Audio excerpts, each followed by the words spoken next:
who's trying to save the lives of other children.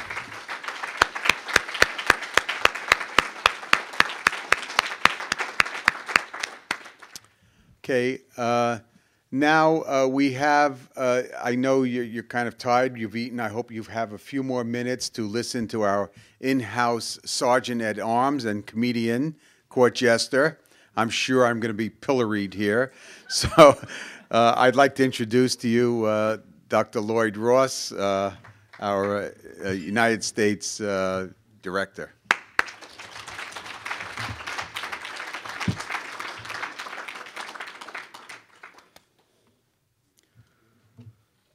First of all, I'd like Evelyn Pringle, Cindy Noe, Lori York, Teresa Rhodes, and Vera Sharaf to come up. What I have for you is honorary membership in ICSPP. A couple of you mentioned that you need us. Well, let me tell you, we need you to direct us. Could you come up?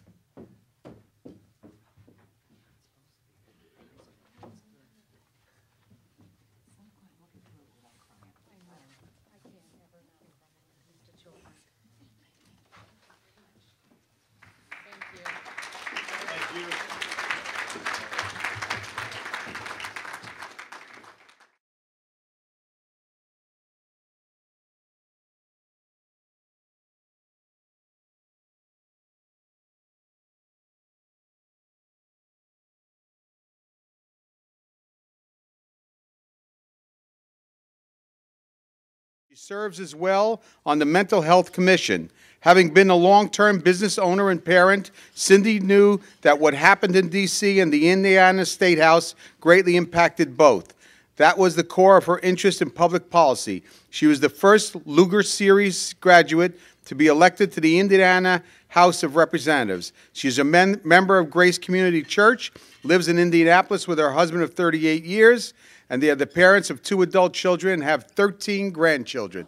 This is a woman who knows children. I welcome Cindy Noah.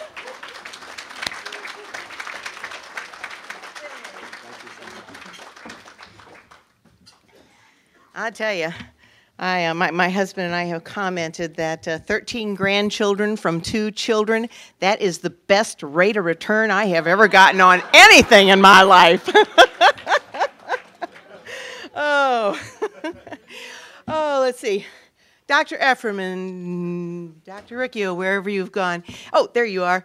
I just want to thank you for opening this organization up and inviting me to come and speak before you today. For me, the highlight has been the day and a half that I have been able to spend with you and to sit in the sessions and to just take in all of the wonderful ideas and information that have been offered here. And, you know, it has just been so affirmative to me because I am an ex-business person, and I do not have the training that you all have had. But, you know, come here and to find affirmation of so many things that I've thought, and so many hunches I've had, and so many dots that I've tried to connect, and to come here and find that you all have been at the forefront of that is just very, very affirmational to me. And I appreciate greatly you all and the existence of this organization. It has just been very, very refreshing, and I appreciate that.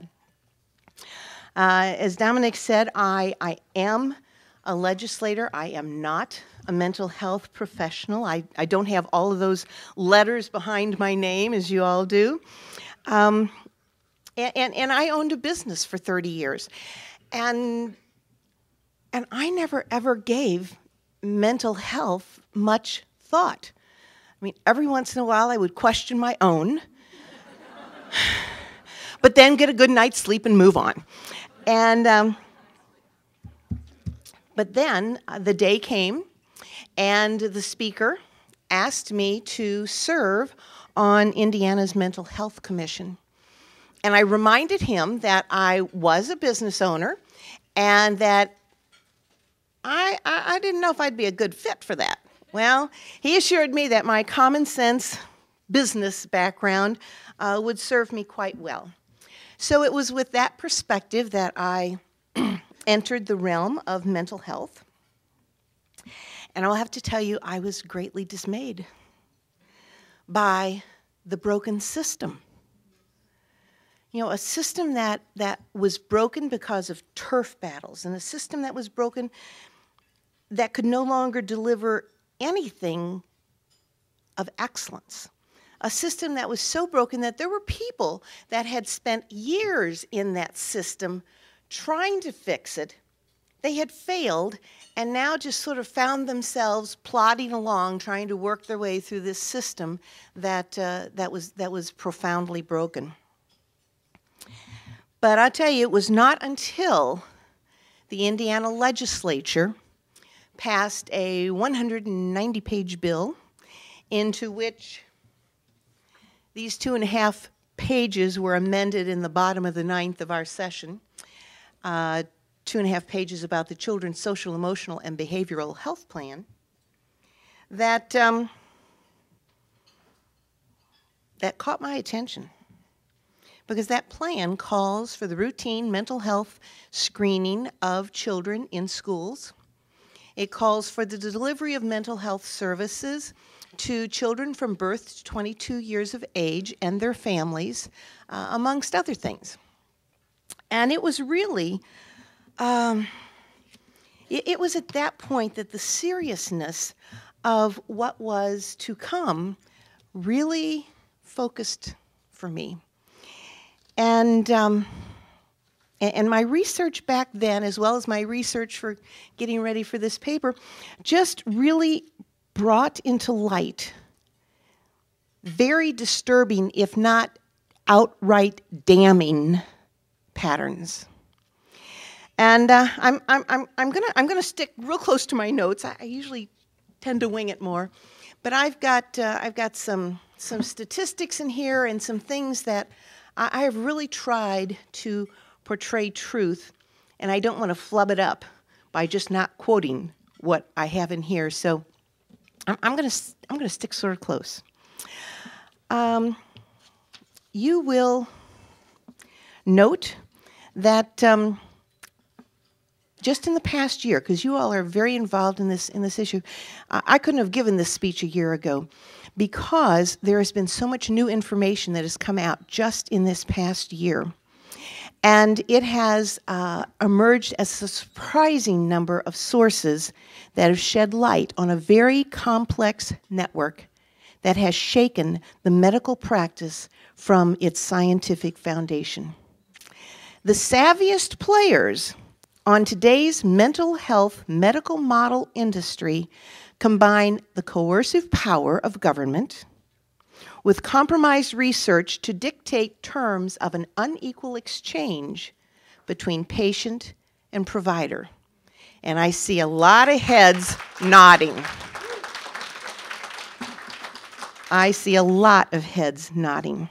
Now, nowhere does this coercive power apply to a captive population more effectively than in our children's schools.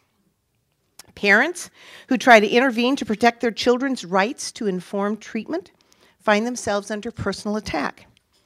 I believe today those parents are probably standing in the gap for all of us. We heard from a couple of them last night, Teresa and Lori.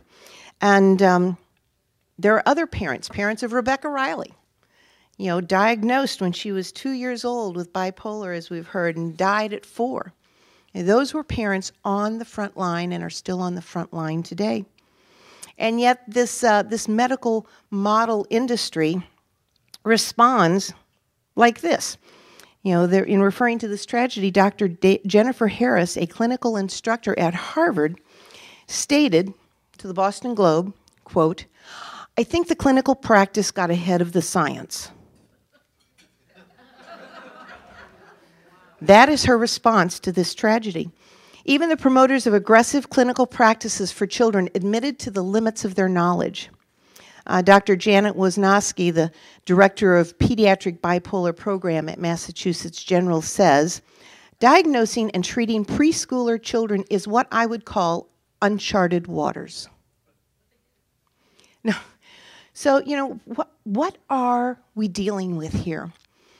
And I found it's somewhat akin to entering the land of Oz, except you're not dealing with the scarecrow, the lion, and the Tin Man.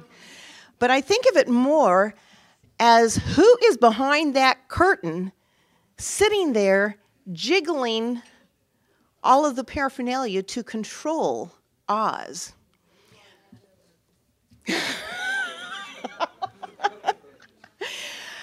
So who are the cast of characters that you deal with when you enter the land of Oz, the land of public policy as it addresses mental health industry?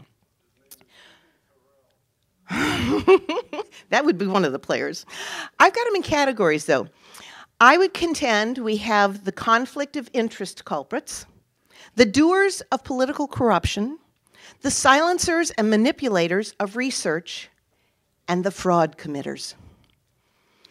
A surprisingly tight-knit leadership group has helped pilot us straight ahead into these in this nation into these uncharted waters. I would say the king culprit is Michael Hogan, the director of the Ohio Department of Mental Health.